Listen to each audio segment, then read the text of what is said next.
Want we gaan ook weer over naar direct een heel ander interessant onderwerp. En daarvoor is onze tweede spreker hier. En dat is Lauren Alexander. En zij is van Foundland.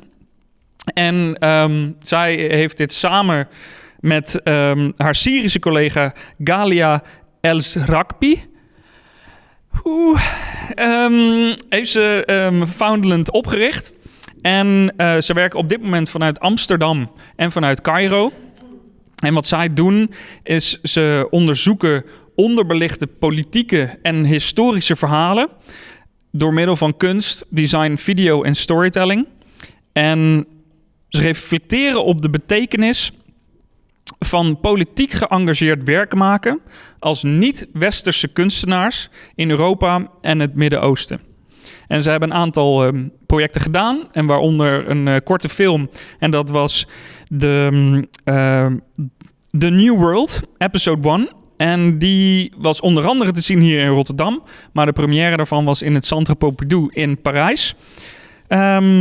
Ze gaat iets vertellen over een van hun projecten. Mag ik een hartelijk applaus voor Lauren, alsjeblieft. Alsjeblieft. Ja, nee, dit gaat goed. Ja? En dan heb ik hier de klikker. Oh ja. En gewoon goed op Renate richten. En dan als hij niet klikt, dan klikt zij gewoon. Oh ja, wacht even. Ja. Okay, let's see. Yeah. Hi, good evening, everyone. I'm sorry, I'm going to be doing this in English. I hope it's not too much of a big problem for everyone. It's kind of a switch over language-wise. I promise that I understood everything that happened earlier. I'm South African, so if I speak Dutch, it's very cute but weird. So I'll spare you that. So Ghalia and I have been working together for quite a long time now, since 2009, so more than 10 years, under the name Foundland Collective.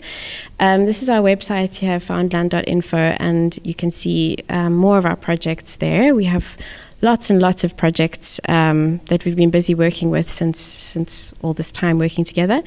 Ghalia is, as you said, she's based currently in Egypt. So the two of us, we studied together at the Zandberg Institute in Amsterdam. Well, before that, I studied graphic design in South Africa, and she in Damascus, where she's from. We did our masters together, and afterwards we decided to start working together. We were not instant friends, but actually we became collega's, which is also an interesting way to start a collective together.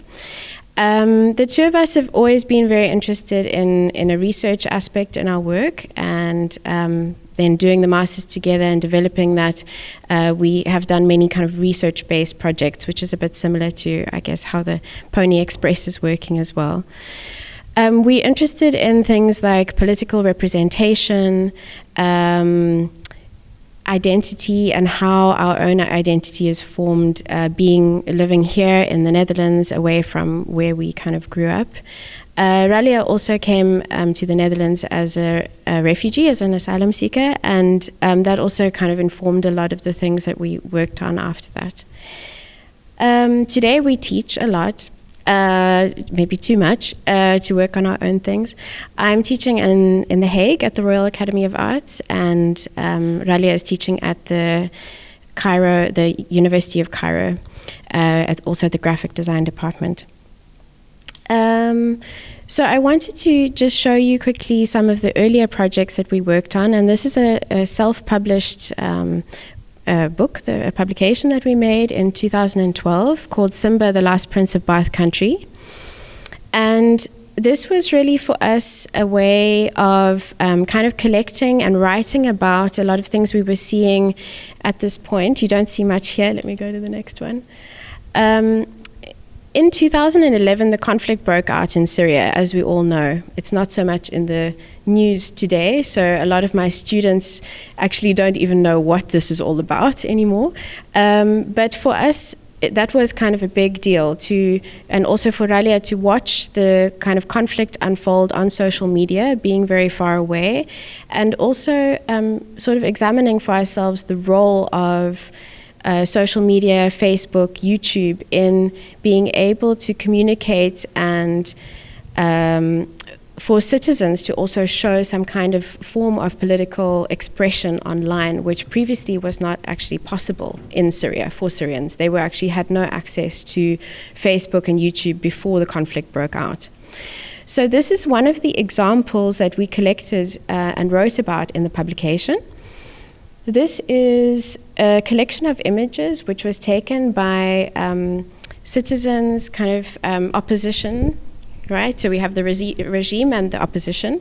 Regime being the Assad regime, the oppositional kind of groups, which then became very splintered. So these are opposition groups taking photographs of snipers who are shooting at them as they are protesting. This is a collection of images which found its way onto Facebook, and people kind of collected those images together and gathered them in these galleries. This is, as you can see there, images of detainees, so people who went missing, they were detained, as this group shows. Also found their way onto different collections of images, and we noticed that these were being collected on Facebook. So this is just like one of the many, many examples that we collected inside this publication. Here you see some of the images that we were kind of looking at and gathering at this moment in time. And this one down here is an example of pro-regime propaganda, along with that one, number 6 as well. We noticed these images just on kind of fan pages of Assad, and we became interested in kind of deconstructing how these images were made and photoshopped, because they are pretty heavily photoshopped, as you can see. So just to zoom in on that one in particular, like this is an actual propaganda image taken from a pro-regime Facebook page, right? So then what we wanted to do was to try and find out, okay, what are the images that are used to create, on this digital landscape out there on the internet, which images are used to create propaganda. So this was a very kind of like fun, silly exercise in a way of like placing these images back into the Google image search, which you've probably all used, to kind of find the original before it became propaganda. I'm just going back again now. So that we continued to sort of try out with all the different examples that we could find. And what became quite interesting to notice is that, in fact, a lot of the images came from gaming and this kind of like, internet culture, game culture, high-resolution images that can be found on the internet. But some of them are also, interestingly enough, like that one at the top there, number 5, comes from the United States Army. So actually, it's like a completely different political narrative entirely, which was then used to create Assad propaganda. So speaking of like images and how they travel into different narratives and different spaces to tell different stories, this thing vibrates. Funny. Okay, so so this was basically like, for us, that publication in 2012 was a way of gathering all this information and the images that we could find, and also trying to write about them and perhaps contextualizing them and thinking about, well, maybe the future of these images. And when we were speaking earlier, I said to Peter, like, a lot of these images also don't exist anymore online, because of course these groups have disappeared. They, perhaps it's dangerous for them to be present online. So a lot of this material is just, gone. And then for us, it's quite interesting to look back, as a small design collective in 2012, collecting things, printing our own publications. Actually, it's kind of nice to have all of that material collected and kind of screenshots made of all of that, because a lot of it doesn't exist anymore. So now I'm going to fast forward some years, because, well, as you know, might know, things in Syria changed very much, and now you would consider that it's also sort of like a post-conflict scenario, although we don't really hear that much about it in the news anymore. In 2018, we were commissioned to think about the idea of post-truth, which at that moment in 2018 was like something new, or a new word, probably the most popular word in 2018 or whatever. It was in the context of a media arts festival that they asked us to look at our archive and think about how we could show that the idea of post-truth related to what we had already collected. So emerged this project, which we're still working on today. This was around like the beginning of 2018.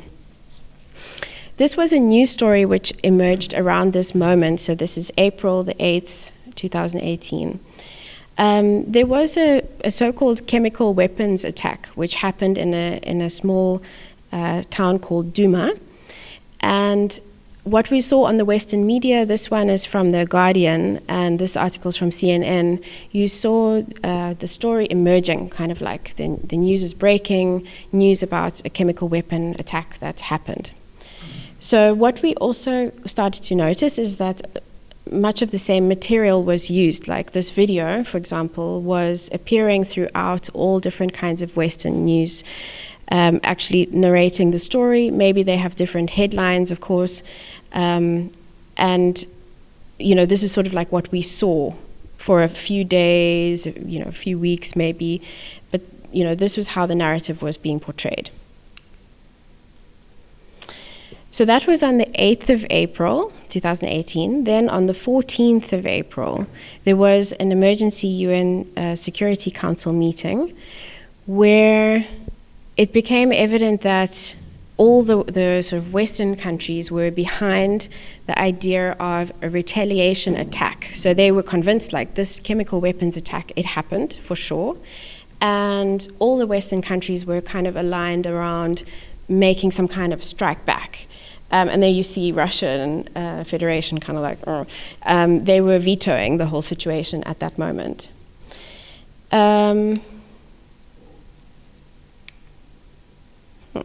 Okay. So what we decided to do basically is to think about, think about those videos that were kind of repeating themselves and being distributed over and over again. And we questioned, okay, but what else is out there? Like if we take that particular attack, which happened in Duma, there are not so many independent journalists and sort of official journalists working in Syria, right, that we kind of know. So a lot of the material which is distributed is made by people on the ground, citizen journalists with their phones, with very small means, actually just recording what's happening. But we decided, okay, let's go and see. Let's just think, okay, what videos are out there? Let's see what else we can find. So we started diving into an archive called SyrianArchives.org, which is it's an organization where they also try to verify the videos and download them, because a lot of these are being distributed just through YouTube. And what the Syrian Archives does quite officially is that they verify the videos and then they download them, so that if YouTube would want to delete videos for some reason, that they wouldn't be deleting them from their archive. You see many here. I think we collected like about 150 in total. So from different kinds of news sources, we started to kind of categorize the videos and try and see like what kinds of videos were out there. Different things we found, like there were a lot of testimonial videos by people after attacks explaining what happened, but then it's quite weird because there's nothing to see but just the person is explaining what happened or their impression of what happened. Doctors are often the ones who are recording and explaining what is going on. Different types of kind of like narratives and being told in very different ways. This was a process of trying to, again, categorize them, because a lot of the videos are, of course, in Arabic, which then we try to we didn't translate them, but we tried to kind of write a description of what they were about to just kind of try to understand and get a grasp. What was also sort of important for us is to think about how many times that video was distributed, because some videos are distributed many, many times, but others not so much, and it really depends how they travel through which news outlets and how they are kind of shared. So this was, just a small peek into a giant Excel sheet. And what we ended up with, because we had to stop at some point, this is also the thing is, when you go into, like we heard from your story earlier, it can be also a very vast process of too much information, and at a point you just have to kind of make a decision and stop and say, okay, this is what we're going to go for. So we went with these 3 videos, which we thought were quite interesting in what they were showing. And they are all made essentially by the same person. So this is Yasser Al-Damani. He's like in video number 1. And we noticed him also because he was wearing this stripy shirt always. You kind of notice him because he's always wearing the same shirt. You see it also on the video screen. The first video is basically him just after an attack, and that's not really an edited video. It's quite a short clip. He's basically filming what he's just noticed after an attack. So he sees dead bodies, he's filming, he also states like there's been a chemical weapons attack and I'm filming what happened, like the devastation afterwards. Then in the second video, which is also uploaded to YouTube by him, you see this video, but it's intercut with another scene in a hospital. So you kind of get the impression, let me see, yeah. So this is the first video, then that is the first video edited into the second. And then in the last video, which looks like that, I'll just go back, it looks like this. This video is being viewed on a laptop. Okay, so infographics. Okay, I'll show you some of the videos and then you have a better idea. So here's Yasser. We don't show the not so nice parts of the video here, but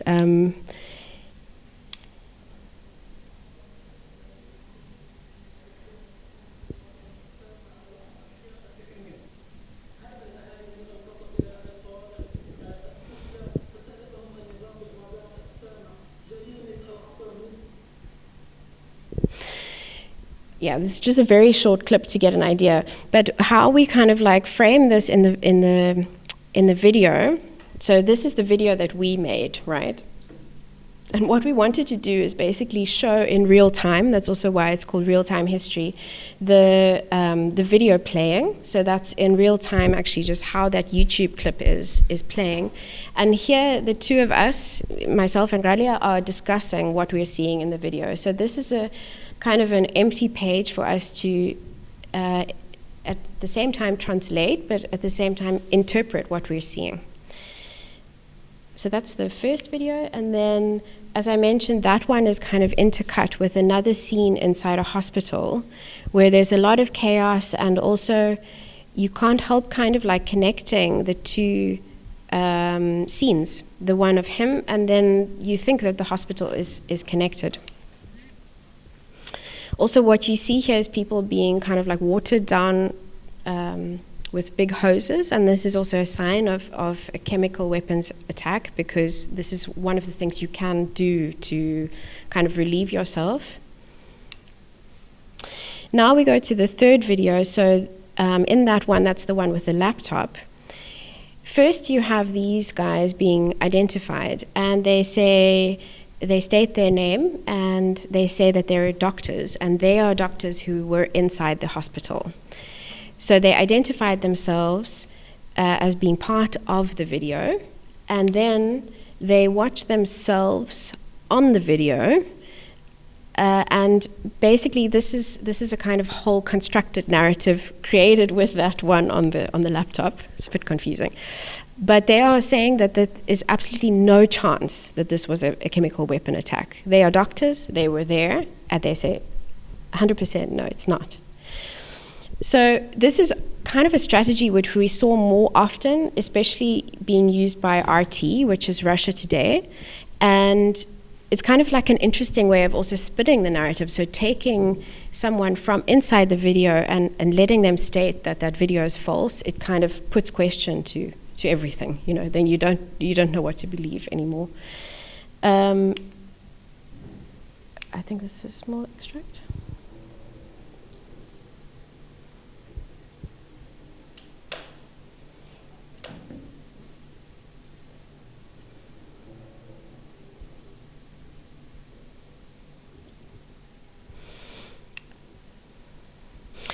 So, yeah, I mean, for us, this was, the role of us as designers in this whole process is really about kind of diving into a pool of material, selecting what we think would be interesting to focus on, and then trying to understand how we kind of like frame the narrative and how that kind of, the interpretation of that narrative comes together. And what we also thought was quite interesting, you see it in the video, how we experiment with that, but then we showed also that video with a publication, and then we thought, okay, it's also quite interesting to notice when you have kind of the storyboard, where you can also show, for example, the edits, you can show different types of information, and you can also look at it at your own pace. Then it's kind of playing also with the idea of the real time and not real time.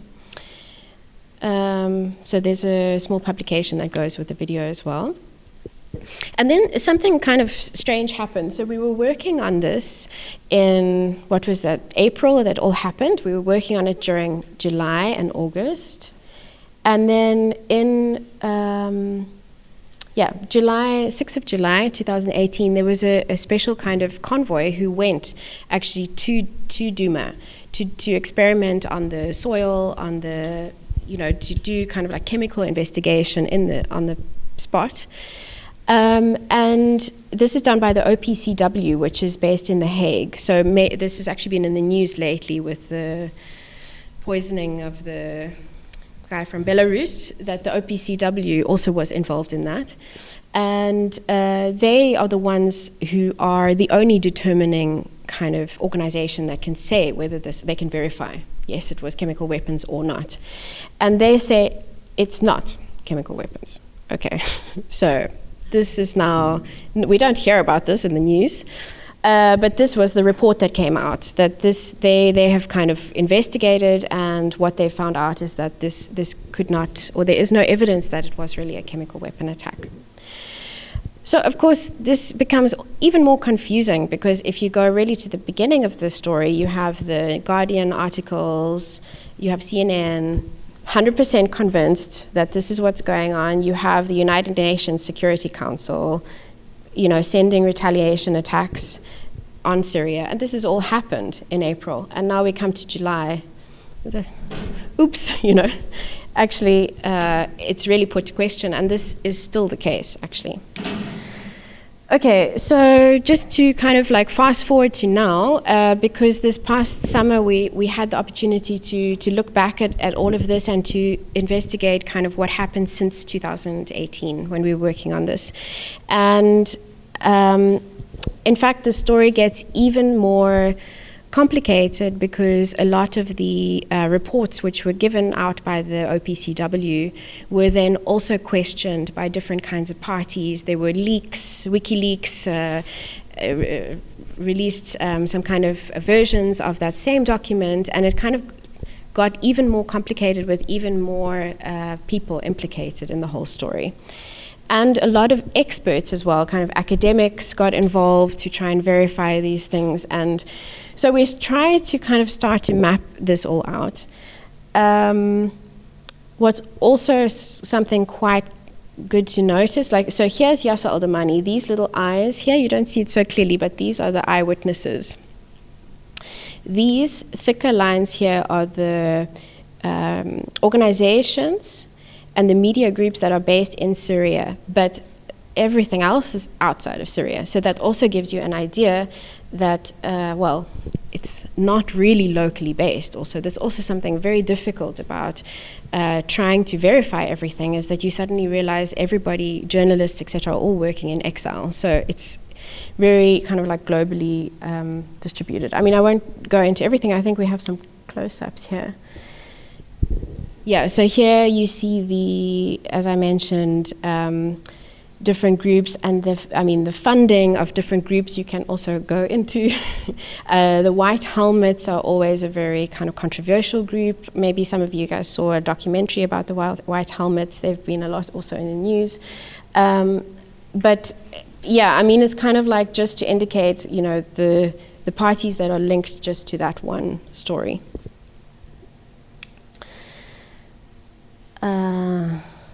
Yeah, just another kind of close-up. Yeah, trying to map out sort of the other, from the other perspective as well, from the Russian Today perspective. Yeah, so we are planning to continue this, and also we start shortly a kind of collaboration with Free Press Unlimited, which is an organization based in Amsterdam, and they are concerned with the safety of journalists, like in protecting journalists. So this is also something that we want to take forward and also investigate and kind of map out a little bit better how these journalistic practices work, also when journalists are in exile. So because this is really happening now. So stories and things that are happening on the ground there still, even though Syria is not so much in the news as it was, a lot of it is kind of eyewitnesses there that report to people here in the Netherlands also that then write for certain news groups. So it's something that it's ongoing, and we're still working on it. But yeah, that's it for now. Real-time history. Thanks.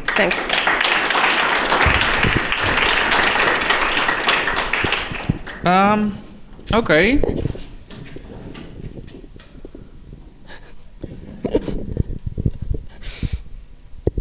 Wat je eigenlijk dus wil laten zien, is dat je hetzelfde beeldmateriaal op zoveel verschillende manieren kan inzetten, dat het eigenlijk een ander verhaal vertelt dan wat eigenlijk de bedoeling zou kunnen zijn geweest. Is dat wat jullie eigenlijk willen vertellen met dit project? Nog een keer?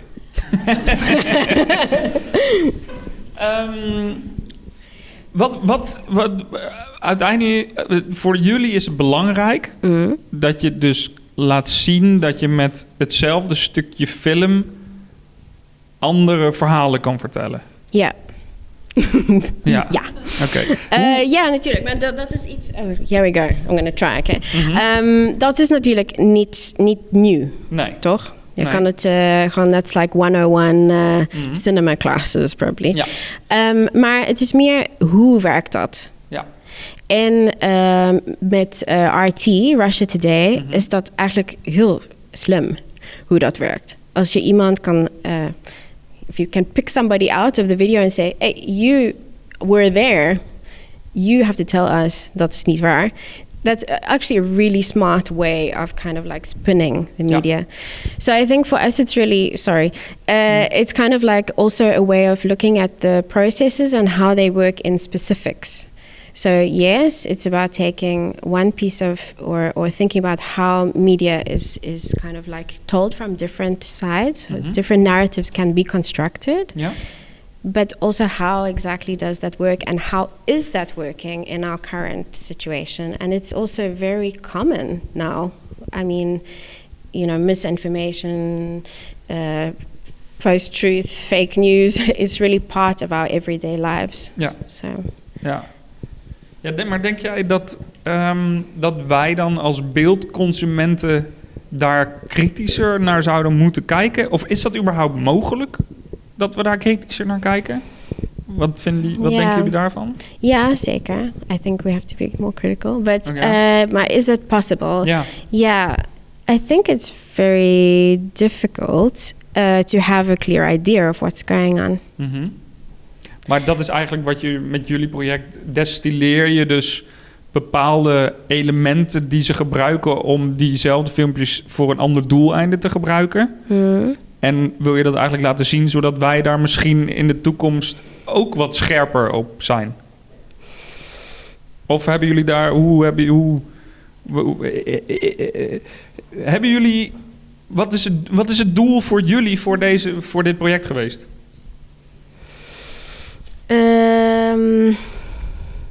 Yeah, I think it's to promote a more critical look at media, how we understand it, plus also to question, what we see on the Guardian website. I still go to the Guardian and look at the news there, but I think what I was saying to you earlier is those videos that we watch, we often think they're kind of like verified and embedded in the text, but we don't often think, it's just part of media practice, that they actually maybe they don't even connect. So it's a more kind of a more critical look, more engaged look at how that all works. Mm-hmm. I think is important. Yeah. Ja, zonder dat er heel erg de nadruk wordt gelegd op het wantrouwen van alles. Yeah. This is also something difficult. Yeah, I think we need to be critical of how things work, but also what we were talking about earlier is that, we are working with a lot of students, so it's to teach media literacy, like how does media work, how can you understand it, how can you deconstruct what it means, but then also not to promote a kind of mistrust constantly in the government and so on, because I think there are many young people who believe in conspiracies and they don't understand what is going on, as we all don't really understand what's going on. So it's also not to promote a kind of like wantrouwen. Nee. Ja. Oké. Ja, oké. Dat lijkt me een hele goede zaak. Ja, dat denk ik ook. Heeft iemand anders nog een vraag aan Lauren? Ja, Henk, achterin. Zou je dan in plaats van het wantrouwen eerder promoten dat mensen verder gaan zoeken naar de meerdere vormen van media? Als in meerdere over hetzelfde onderwerp? Of ging het daar uiteindelijk helemaal over? Hij vraagt, in plaats van dat je de nadruk legt op het wantrouwen, is het dan de bedoeling dat je meer op zoek moet gaan naar meerdere vormen binnen de media over dit onderwerp? Like we did, yeah?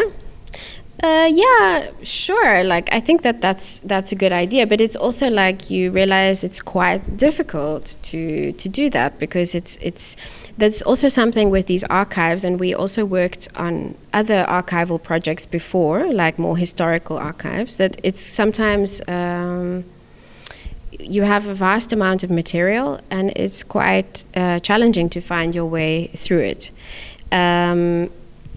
And also how to interpret it. So this is also something that I find, it's also something interesting we want to take forward. Like, for example, you have on YouTube the automatic translation, right? But like, this is based on Google Translate of DeepL or whatever. And then it's not so much about the interpretation of language, but how fast our media is going also means that AI will be translating probably all of our videos, for us instantly.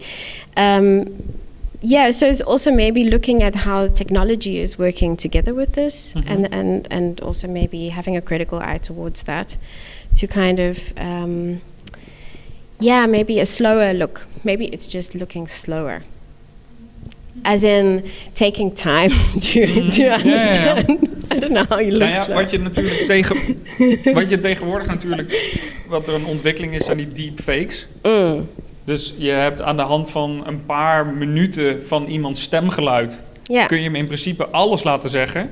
En dan heb je ook nog eens video die mondbewegingen bijna supernatuurlijk... maakt. En ook andere fysieke kenmerken van als iemand het over een bepaald onderwerp heeft. Als je dat over elkaar heen legt, dan krijg je dus filmpjes van iedereen in de hele wereld waar je die opnames van hebt, die jou een heel geloofwaardig verhaal vertellen, zonder dat je volgens mij kan ontdekken wat jullie hebben ontdekt in je onderzoek. Hoe zouden we daar dan mee om moeten gaan? Yeah, I mean, deepfakes is a thing. I agree with you. I mean, this also gives us more wantrouwen, right? Like, what the hell? Yeah. But you also have, for example, text AIs that write articles. Yeah. And then you think like, okay, now I don't know anymore. So I don't have the answer. I don't know, like, okay, this is what we should or should not do. I also don't want to say that, but I think that the more technology pushes us to automate things, for journalism, this is also something which becomes more and more dangerous. That kind of investigative journalism is also something that requires a lot of time, a lot of energy, a lot of dedication. So, yeah, I hope that we can really push for more of that. Mm-hmm. And that is happening. It is out there. I mean, we have the possibility to read longer articles, but it's just, yeah, we need to just take care and support that. Ja. Volgens mij is het juist de tendens naar de snelle, exactly. hapklare brokjes. Oké. Iemand anders nog een vraag aan Lauren? Dan, ja. Is dat ook nog een gevaar dan? Dat het lijkt alsof de media tegenwoordig steeds meer naar je probeert te duwen van alle boeken. Er moet heel veel op het internet staan. Als je op nu.nl scrolt, dan is bijna elk uur is je hele pagina gevers met compleet nieuwe onderwerpen. Dus je moet niet te veel geprikkeld met heel veel invalshoeken over één onderwerp op een heel specifiek punt. En dat je dan het bredere gedeelte wat verliest over het onderwerp. Wat heeft... Is dat een vraag? Ja. Dat het een gevaar is voor media, voor de journalistiek. Ja, is het een gevaar voor de journalistiek dat je als internetbezoeker op bijvoorbeeld nieuwsites de hele dag door nieuwe onderwerpen krijgt of nieuwe berichten over heel veel onderwerpen, waardoor er dus eigenlijk minder diepgang is? Is dat je vraag? Yeah, it's also an industry, right? It's also about advertising. So if you don't go there and look constantly, the advertising is not going to pay for things. Yeah, I don't know. It's like everything else, you know. It's an industry. Yeah. Nou ja, dat is dus ook de vraag. Dus misschien is dit het goede moment om de andere dames ook even naar voren te halen. Mag ik tussendoor nog even snel een applaus voor Lauren, alsjeblieft. Thanks. Ja.